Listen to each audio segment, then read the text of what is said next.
would have gotten used to pain, tears at night, unanswered prayers. ஒரு routine மாதிரி வேதனைகள், போராட்டங்கள் வாழ்க்கையில் உங்களுக்கு ஆயிருக்கலாம். It became so natural to expect delay, disappointment and just managing life. ஏதோ போயிட்டுருக்கு, இயற்கையாகவே என்னுடைய வாழ்க்கை இப்படிதான் அப்படிங்கிறது மாதிரி போயிட்டுருக்கு அப்படின்னு நீங்கள் யோசிக்கலாம். God gives a powerful promise today. Isaiah 35:10. The Bible says, they will obtain gladness and joy, and sorrow and sighing will flee away.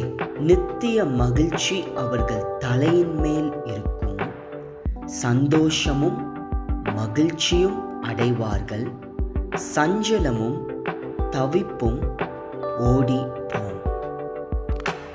God says He is giving you both joy and gladness.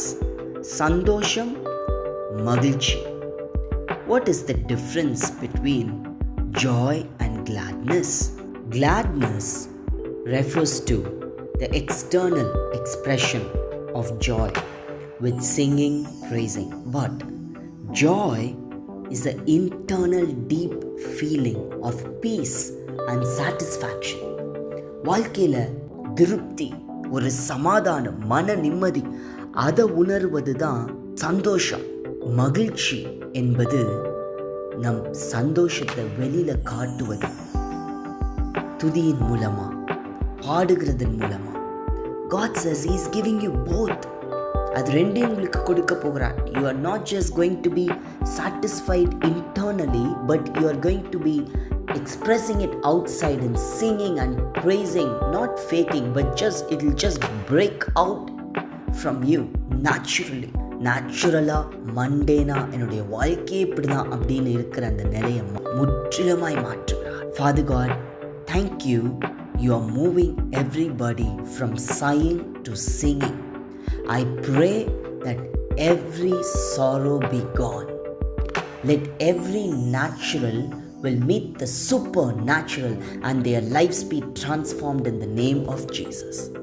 இயற்கைக்கு அப்பாற்பட்ட அதிசயங்கள் வெளியரங்கமாய் பார்க்கிற நாட்களாய் ஒவ்வொருவருக்கும் இருக்கட்டும்.